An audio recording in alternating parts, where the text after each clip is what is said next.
Brother Jason Hensley will be concluding his series on Bible translations, again from the Simi Hills, California Ecclesia. And for our late evening program, he'll be presenting his talk on Bible translations, part 3. Brother Jason. Hi again, everybody. All right, so this is number 3. Here we go. So we're going to talk about challenging words. Hapax legomena. Isn't that a cool phrase? Hapax legomena. So if you say that, now you know a little bit of Greek too. So you've already learned 50% of the Old Testament. And now you know hapax legomena too. So that's pretty good, right? All in like 3 days. So hapax legomena are words that show up one time. And that's what we're going to be looking at. This is one of those funny factors that we don't often think about in terms of translations. I had a funny conversation with Ruth right around the time that we first got married. My major was business management originally, and hers was geography. She was much more into the social sciences than I was. But in terms of academically, I loved history. So did any of you ever go to used bookstores? They're awesome, right? They just don't you just feel like you could live in one? I would love that. So anyway, we went to a used bookstore, which was great because the books were all 50 cents. I couldn't believe it. So we were there, and I saw this American history book, and I said, "Wow, Ruth, look at this American history book. It's only 50 cents." And she said, "Well, yeah, but it's from the 1970s." And I was like, "Well, who cares? Why does that matter? History happened a long time ago. Whatever, it's good until 1970. And she just looked at me and was like, "No, that's not how it works." And I thought, okay, whatever. And I bought it anyway. So I didn't understand. I didn't get what she was talking about, what it meant. And as it turns out, she was right, which is that happens a lot. So my point in telling this, I told another story. Look at that. Well, there you go. No more after today. Okay, so my point in saying that was that history and just understanding of history, it changes. I think a lot of times we think of history as kind of like a static thing, that here's history and that's that. It happened a long time ago. We know about it. The end. That's not how history works, though, because it is true history happened a long time ago. It is true that history is various events and that, you can read about what happened. The thing is that we are constantly learning more about history, and our understanding of what happened changes, right? So a U.S. history textbook from 1970 is probably significantly less accurate than a newer textbook because all the newer research, all the new discoveries are included in the newer textbook.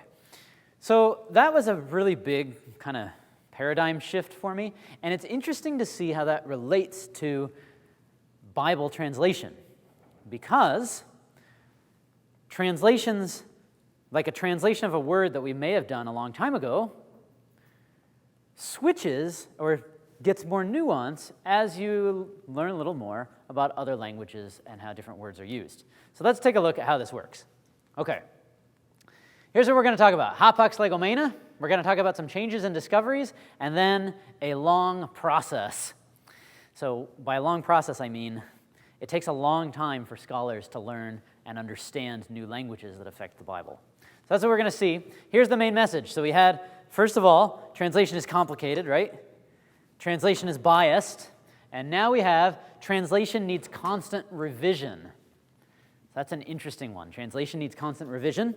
And here's the unfortunate piece. I don't know if you've noticed this. A lot of times when translations get revised, they don't actually change their name. Anyone seen that happen before? Yeah, the New American Standard, new translation just came out 2020, right? But it's still NASB.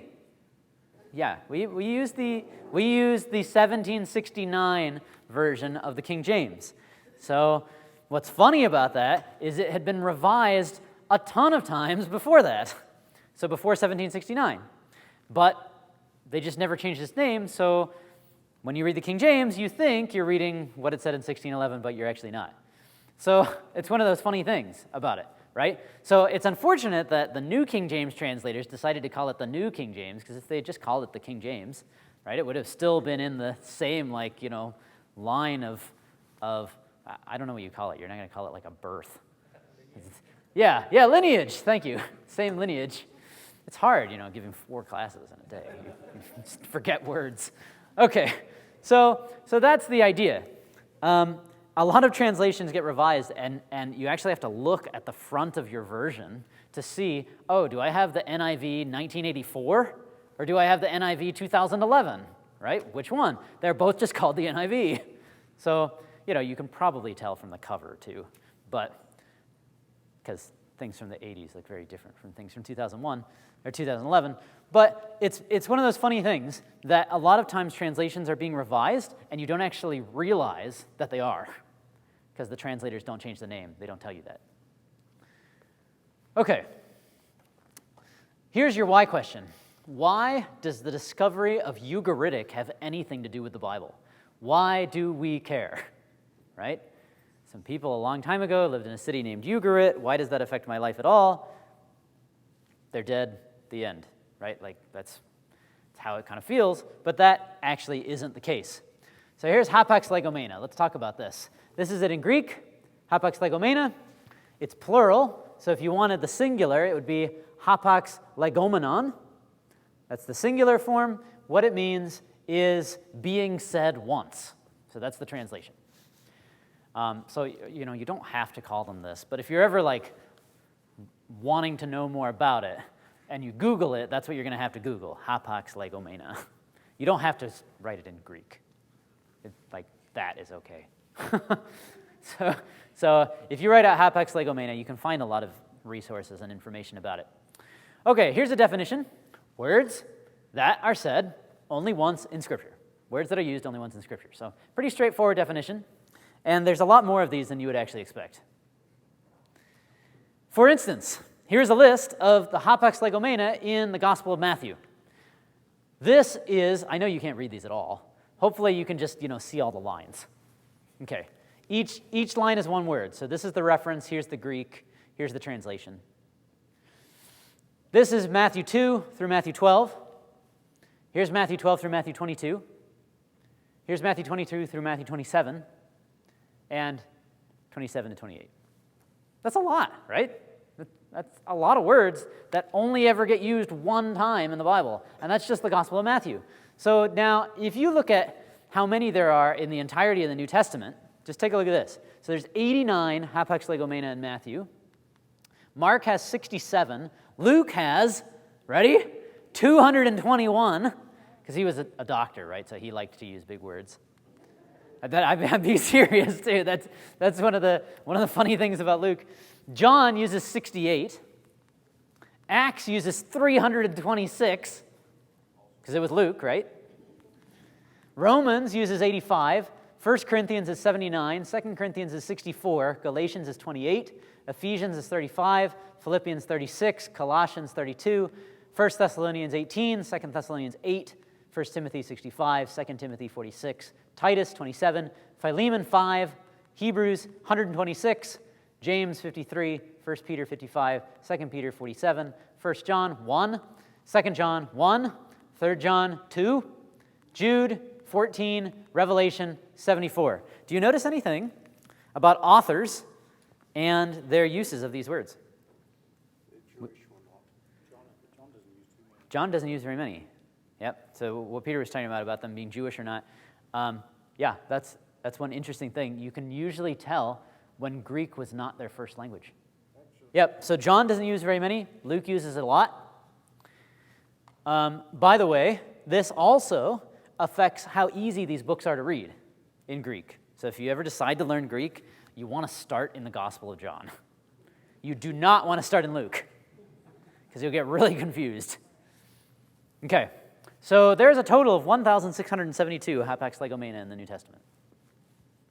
That's a lot. So these are the ones that are the most: Luke, Acts, and Hebrews, and James and Timothy. These are the ones that are not very much.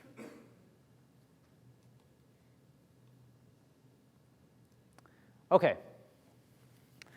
So, interestingly, just in terms of like an analysis of the Greek, you'll notice that a lot of what we've just seen with these hapax legomena helps differentiate whether or not scholars determine that their Greek is like good Greek. So, Semitic or vulgar Greek basically means it was probably their second or third language, right? And it wasn't like super wonderful. You know, people wouldn't read it and say, wow, I love hearing this, you know, like it was that kind of thing. Which is funny, we don't normally think about that kind of stuff when it comes to the Bible. Interestingly, I was just having a conversation with Jay at lunch about textual variants. There's variants in some of the texts, and some of them are even just ways that like John spells his name. John doesn't spell his name in a consistent way. So sometimes he has a certain letter in it, sometimes he takes it out. It's fascinating just to kind of see. It doesn't mean it's wrong or anything like that. It's just different than how we would do things, right? Because we have this like crazy emphasis on precision nowadays. But back then, it wasn't that way. So you have Semitic or vulgar, which is usually most of the stuff with John, Revelation. You have conversational, which is mostly what Paul writes. And then you have what's called literary koine, which would be like, this is beautiful to my ears, kind of thing. So that would be Hebrews, Luke, Acts, those kind of ideas. Now the question is, though, why do hapax legomena make translation more difficult? Couldn't a translator just look it up in his lexicon? Well, the problem is, where do the lexicons get their definitions? So how's that supposed to work? So in some cases, yeah, you can, but then you got to ask, okay, well, where does the lexicon get its idea? Did the lexicographer just like make it up? So let's take a look at one of these hapax legomena. This is from Matthew 22:15. Then went the Pharisees and took counsel how they might entangle him in his talk. Your word here is entangle. This is a hapax legomenon. And if you look at Thayer's Greek lexicon, notice what Thayer does to figure out what entangle means. He can't look at the rest of the New Testament, right? Because it only shows up one time. He knows it's probably something bad because they're going to take counsel how they might blank him in his talk. So he knows it's not a good thing. So what he does then is, he says, is it ever used in the Septuagint? And as it turns out, it's used in Ecclesiastes 9:12, and it's used in 1 Samuel 28, verse 9. Septuagint being the first Greek translation of the Old Testament. So Thayer goes back and says, aha, it's used in these two passages. Let me see how it's used there. Oh, it's translated as, or it's used in the sense of entangling or catching somebody. So that's where this translation comes from. It comes from looking at the Septuagint. So in some cases, you can do that, and that's like the simple solution. And so, you're like, yes. Okay, that was easy. All right, so you can look at the Septuagint. Where it gets a little more complicated, this is what's known as Bauer's lexicon. So in seminaries, they call it BDAG.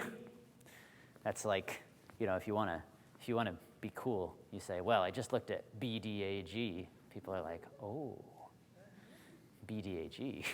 Yeah, good. So that stands for a whole bunch of different, it's Bauer, somebody else, A is Arndt, G is Gingrich. I don't remember who they all are. Anyway, this is considered one of the definitive lexicons. It's monstrously huge. If you look, though, online, you could probably find a PDF of it. Anyway, you will notice that it is called a Greek-English lexicon of the New Testament and other early Christian literature. So, if you ever felt bad for Mr. James Strong, who had to go through and count all the times that, words showed up in the King James, you can really feel bad for these guys who went through and indexed all the early Christian writings in addition, right? So you can also be very thankful that they did this. So what they did is they looked at the writings of all those early Christians. So people like Cyprian of Carthage, Origen, Tertullian, all these guys who wrote in Greek, and they said, how did these people use these words? Right? That it doesn't matter, what doctrinal ideas those people had, because what the lexicon wants is to just see how was the word used, right? Regardless of what the people are writing about, just let's see the word in context somewhere. So that's another way to check out early Christian literature. So what linguists and grammarians do is they put together definitions from other sources, which also involves bias. So we end up doing our own word studies. But the problem is that sometimes when you look up one of these hapax legomenon, they don't occur anywhere in the Septuagint. They don't occur anywhere in early Christian literature. And you find yourself wondering, did Luke just like make this word up? You know, was he one of those kind of people that just wanted to do that? And in fact, people wondered that kind of thing for a while. So what do you do when you can't find it anywhere else? Well, King James translators, we read this on Sunday, basically said, well, we just make our best guess, and then we write in the margin something along the lines of, we don't actually know what this word means, right? So you get, eagles when it actually probably should, now we know, should be vultures or things like that, right? You just aren't quite sure. And they wanted to be honest and tell you that. They didn't know. So that's what they did. Well, now it's a little bit of a different situation, and this is where it's kind of intriguing. A lot can happen in 400 years, just in terms of archaeology. So what has happened at this point is a lot of new languages have been discovered. So languages that people just didn't know actually existed, or they knew existed, but they just couldn't read them, like hieroglyphics.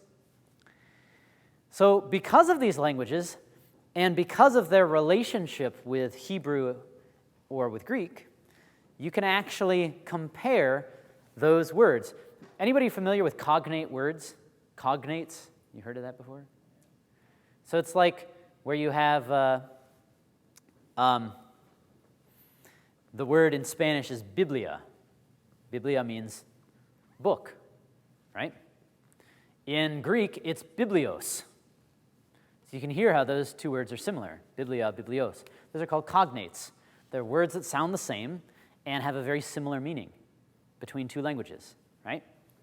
So what you can do when you're looking at Hebrew is you can say, well, what other Semitic languages are in existence? And do they have any cognate words? Now, you're not just going to say, oh, look, this word is a cognate in Assyrian, so therefore this is how I'm going to translate it, the way that the word's used in Assyrian. But you're going to say, how's it used in Assyrian? How's it used in Coptic? How's it used in Ugaritic?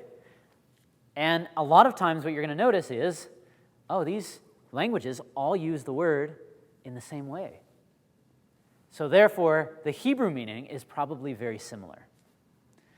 So that's what you end up doing, and that's why these discoveries are so interesting. So this is from a book about about biblical interpretation. It says, consult the various cognate languages to find additional, including contrasting usages, especially for those words which occur infrequently, those hapax legomena. For Hebrew, one may often consult the grammars and lexicons for Ugaritic, Akkadian cuneiform, Arabic, Aramaic, Egyptian hieroglyphics, and at times even Coptic. So we're going to talk about these three, Ugaritic, Akkadian, and Egyptian. Okay, this just says the same thing, and it's really big. I don't want to read it. But that's basically what it tells you. So you look at these other languages, and that is how you figure out what do these hapax legomena mean. Okay. Arabic, Aramaic, Akkadian, and Ugaritic. Same kind of stuff. So, for instance, here's an example of how this gets used. In Genesis 41:43, translators didn't know how to translate this, bow the knee. King James people didn't know what to say because they weren't sure this was a hapax legomenon. So they just guessed, right? Probably, you can figure this out pretty good from context, which is what they did, and they did a good job. Made him ride in the second chariot. This is about Joseph. So Pharaoh made Joseph ride in the second chariot which he had. They cried before him, bow the knee. They made him ruler over all the land of Egypt. Now, there's only so many things you can cry in front of somebody when they're riding in a chariot, right? It's probably going to be, bow down, make way, or something like that, right? So the King James translators just guessed. It's probably saying bow. And they were right. So good job. Now, since we have discovered some of these other languages, we've realized that there's cognates, and the cognates translate to bow down. So good job, KJV, guys. So the New Living will say bow down, NIV will say make way, sort of along those lines. And here's from the Brown Driver Briggs lexicon. They explain that the Coptic means prostrate thyself. The Egyptian means give attention. And the Assyrian is maybe a title like Grand Vizier, but that's not really something that you yell out in front of people. So that didn't really make it in. But you'll see then that the translations we looked at, like the New Living and the NIV, they have taken the Coptic and the Egyptian cognates and put them in. Okay, so let's talk about some of these changes. These languages weren't always known, right? So if you had gotten a history book from the 1500s, you couldn't say, oh, well, it's good until 1500.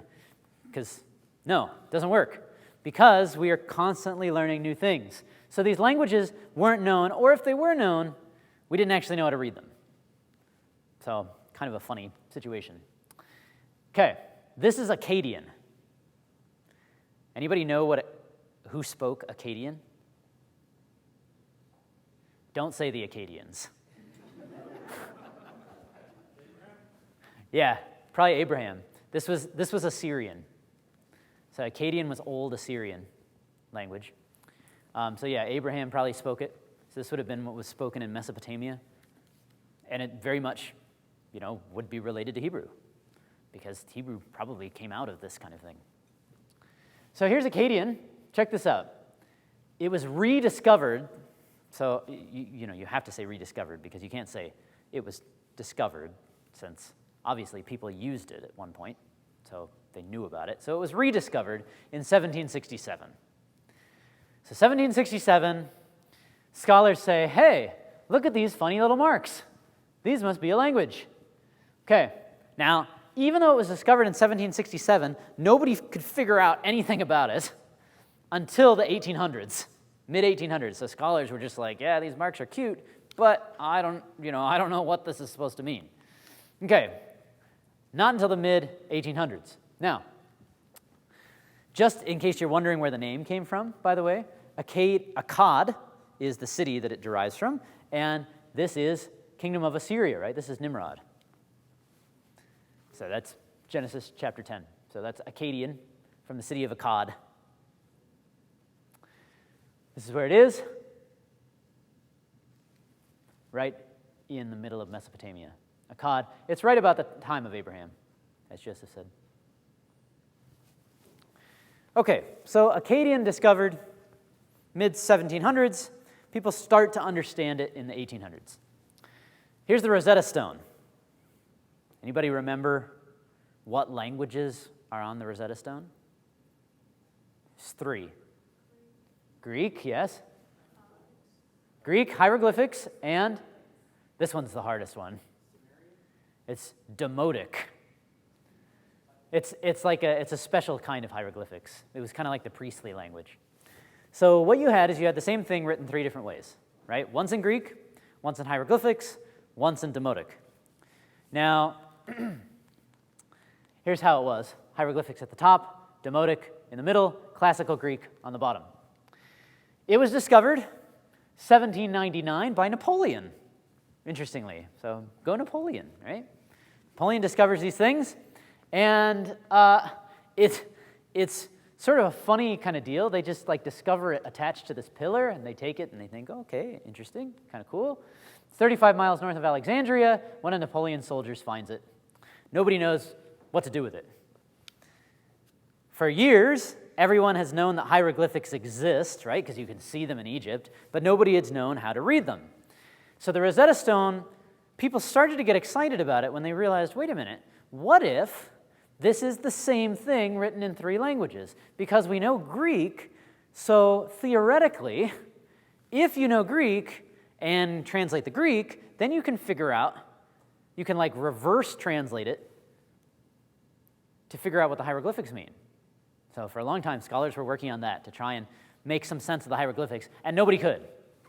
Nobody could figure out how to come up with what the hieroglyphics meant. And the reason was, you could say, oh, here's what the whole chunk of the hieroglyphics means, but which hieroglyphic meant which? Nobody knew. And there's even the question, right? Hebrew is written from right to left. Is that how hieroglyphics are? Or are they left to right? Like, nobody even knew what direction to read it, so they weren't sure.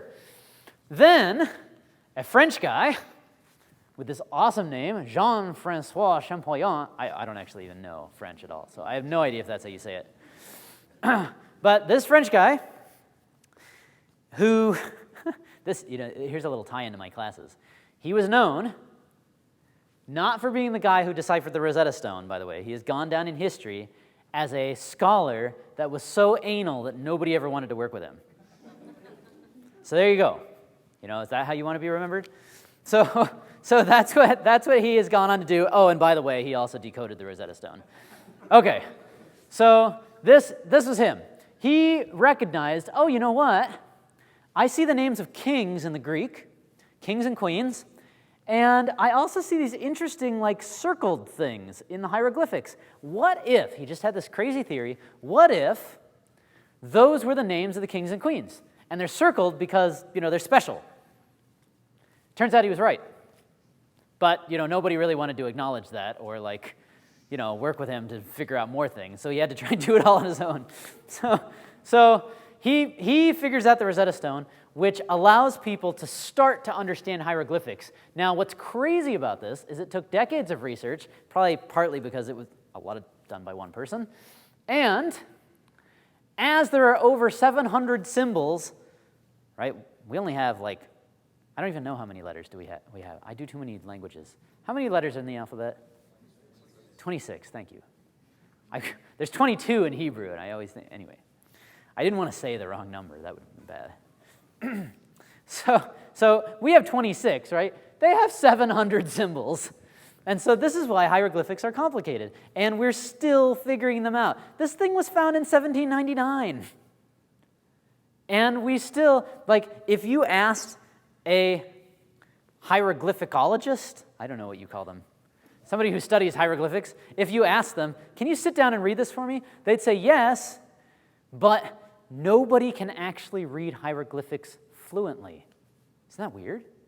Because they're so, not typical that we still read them slowly and have to, decipher them. So, again, my point is, this stuff takes a long time. Okay, here's Ugaritic. This is actually a really funny story. French archaeologists were working in the Lebanon area, and they were just digging, not looking for a new city, but they come across a tablet like this, and they say, oh, this is interesting. Do you think this is writing? This is 1929, right? Oh, do you think this is writing? And the other guy's like, yeah, probably, writing. They look at it, they bring it back, study it, they realize nobody's ever found any writing like this before.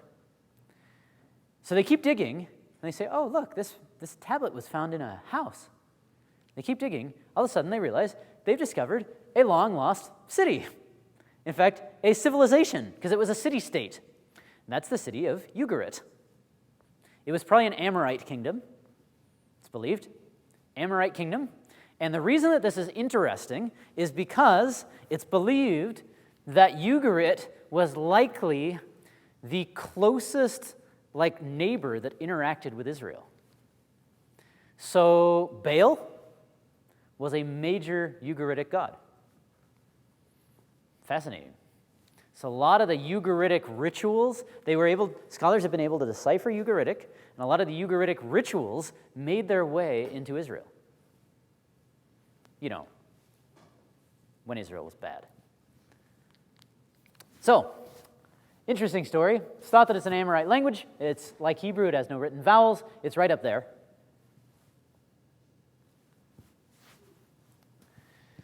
This is from 1965, so I recognize this is an old source.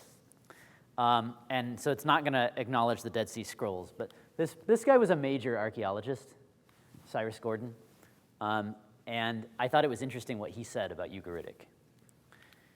It says here that Ugaritic is the greatest literary discovery from antiquity since the decipherment of the Egyptian hieroglyphs and Mesopotamian cuneiform is generally recognized. That it lies closer than any other literature to the Hebrew Bible is also well known. This does not mean, this is an important point, this does not mean that the ethical and moral heights reached into the Bible are to be found in Ugarit, the analogies are literary rather than spiritual. Indeed, the Hebrew view is to a great extent a conscious reaction against the Canaanite milieu. Okay. So, what we can take from that is, again, we can understand Scripture without Akkadian, without Ugaritic, without hieroglyphics. It's fine. In certain instances, though, we can find more nuance with scholarship in these languages. And that's nice. You know, it's a nice thing to be able to do and a nice thing to kind of understand how it works. This one, though, I think is fascinating. We're going to talk a little bit about papyri. So what we were talking about with these other languages were about Hebrew, right? This was about the Old Testament. So let's talk about some papyri. Okay.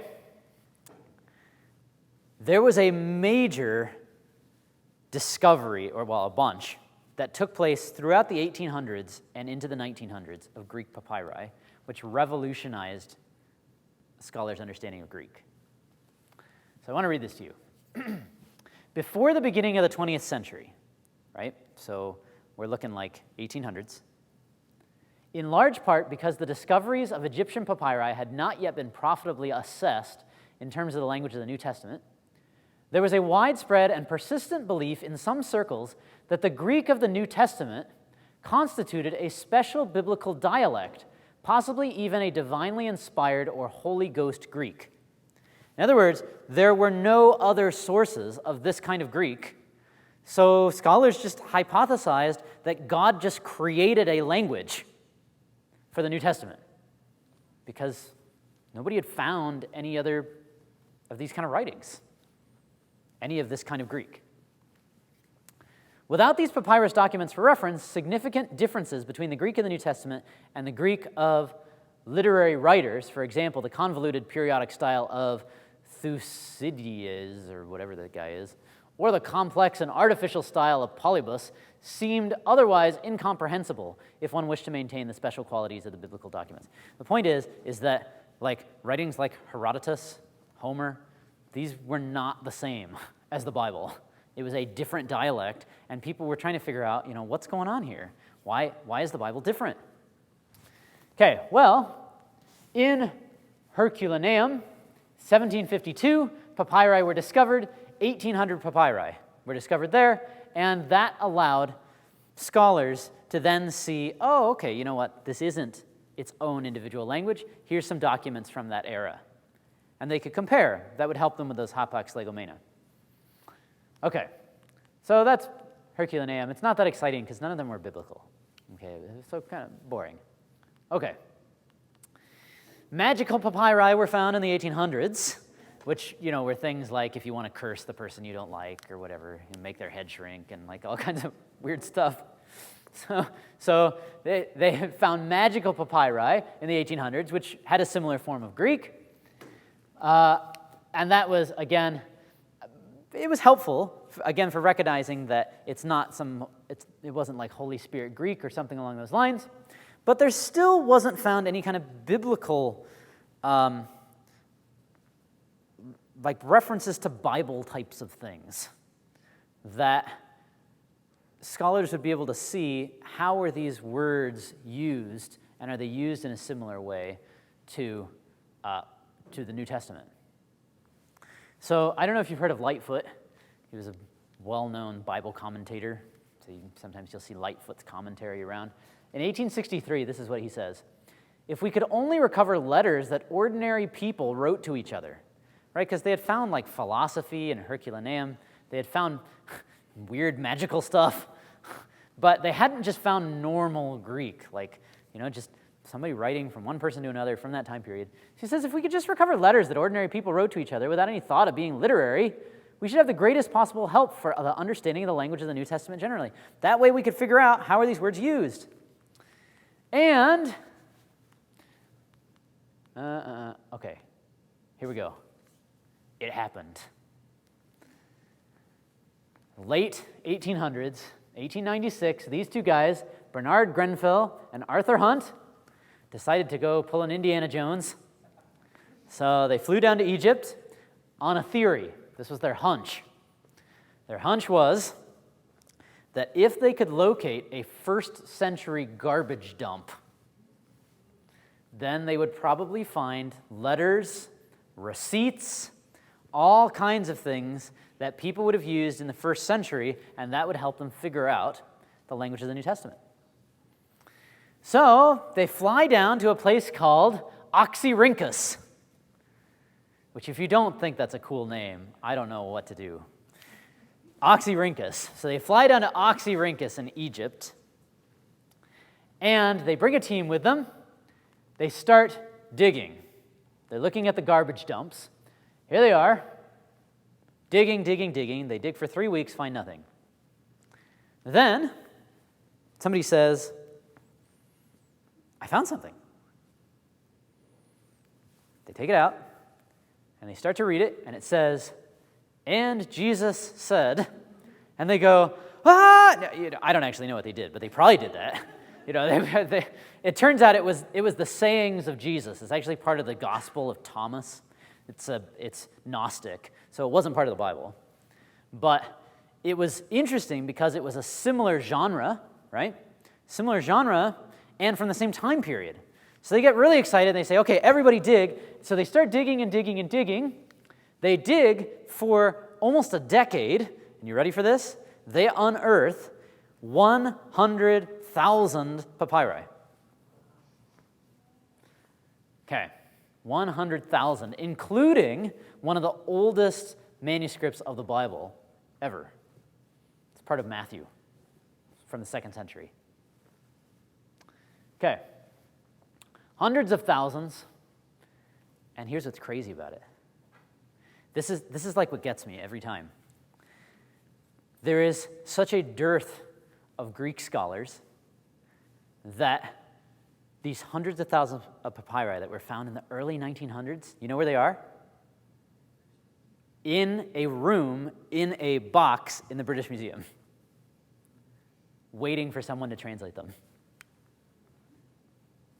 So they're all there, they've been discovered, but people haven't been able to go through them all. Like what has been gone through has been incorporated into the latest scholarship, but there's still a ton. In fact, look at this.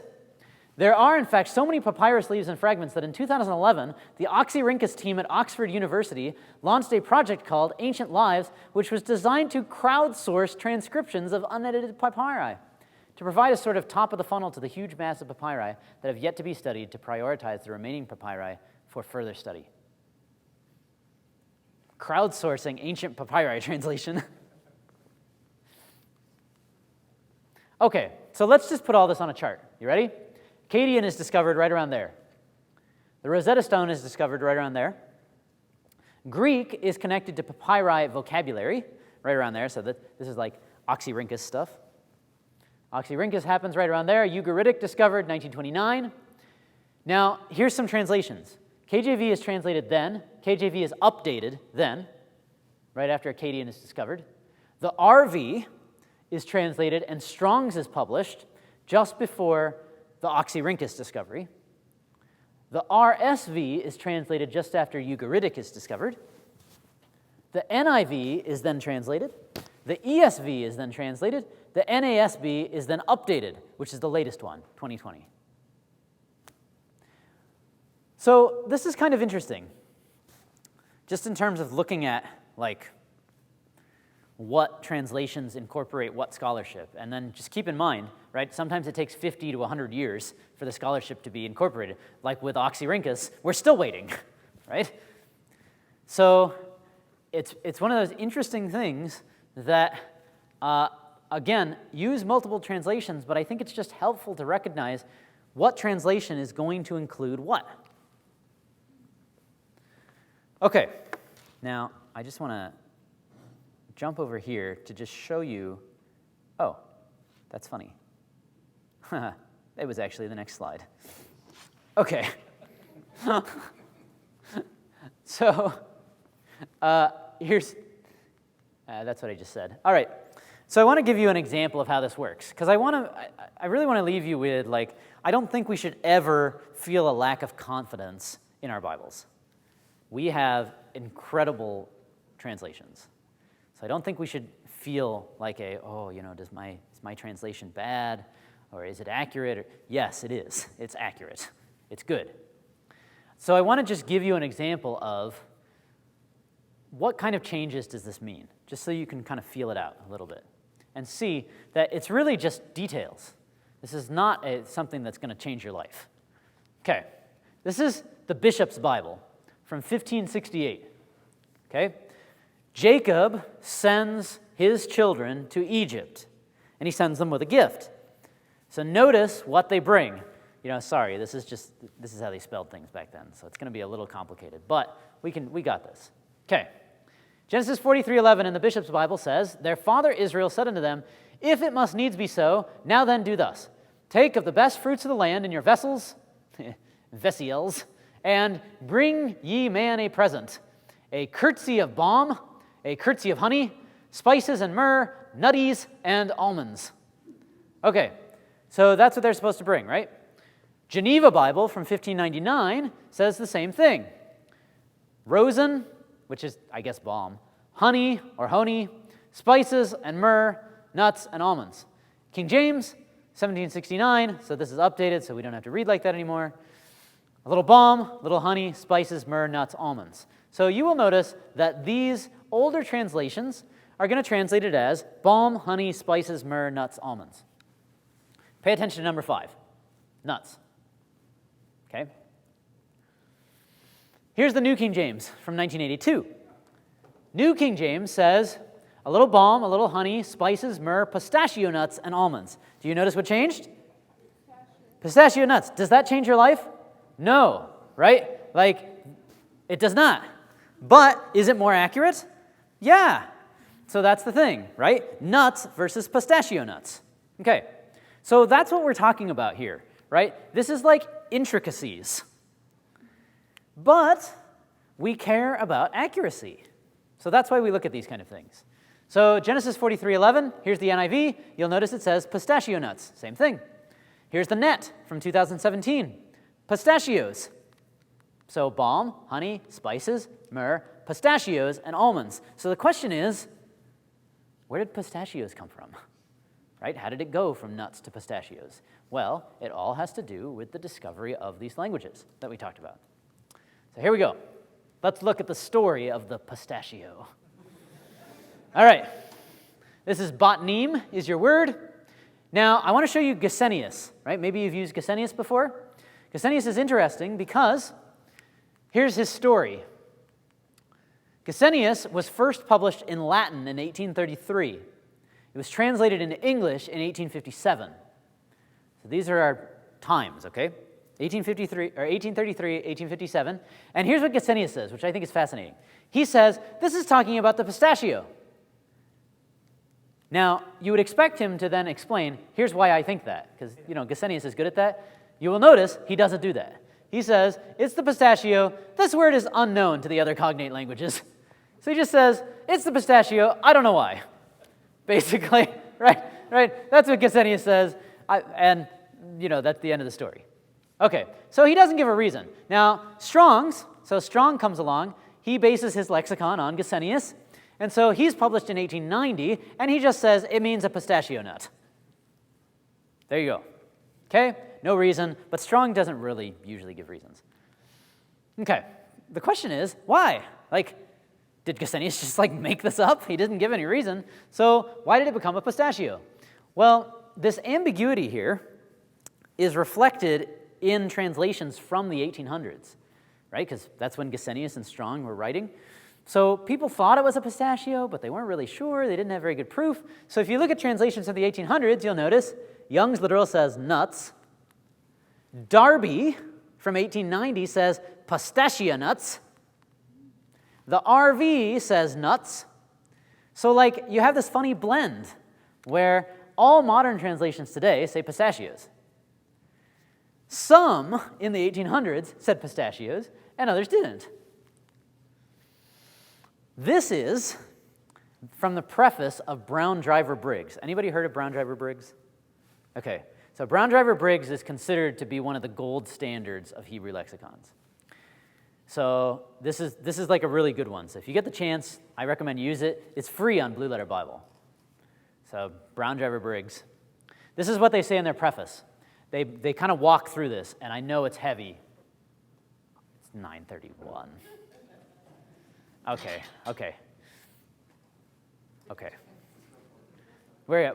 We'll go quick. Here we go. I know it's heavy, but just to kind of let this like percolate, because it's real good. The last revision of Robinson's Gesenius, so Robinson was a translator of Gesenius, because remember it was Latin, right? Robinson's Gesenius was made in 1854, and Robinson died in 1863. The last English edition of Gesenius, prepared by Tregellus, and likewise including additions from the Thesaurus, dates as far back as 1859.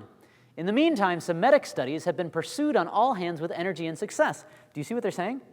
They said, our last good lexicon was from 1859, but we've learned a bunch of stuff since then. The language and the text of the Old Testament have been subjected to a minute and searching inquiry before unknown. The languages cognate with Hebrew have claimed the attention of specialists in nearly all civilized countries.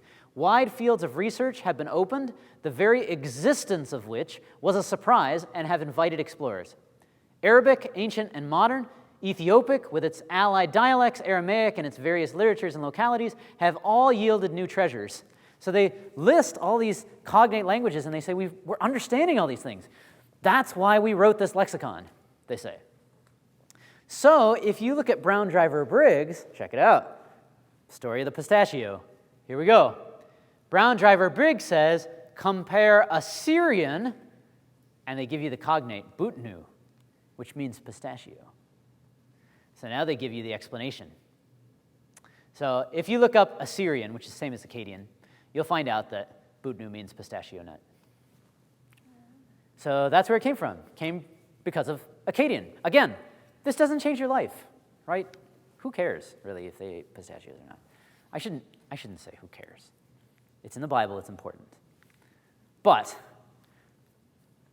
this is the level of things. Okay. I just had one more that I wanted to show you, and I'll do it really fast. Bishop's Bible. You remember the invasion of Jerusalem? You remember who does it? He sends Tartan, Rabsaris, and Rabshakeh, right, to invade Jerusalem. Geneva Bible says Tartan, Rabsaris, Rabshakeh. King James says Tartan, Rabsaris, Rabshakeh. Okay, so 3 people come, Tartan, Rabsaris, Rabshakeh, to invade Jerusalem. Now, New King James, see if you notice the difference. Then the king of Assyria sent the Tartan, the Rabsaris, and the Rabshakeh from Lachish.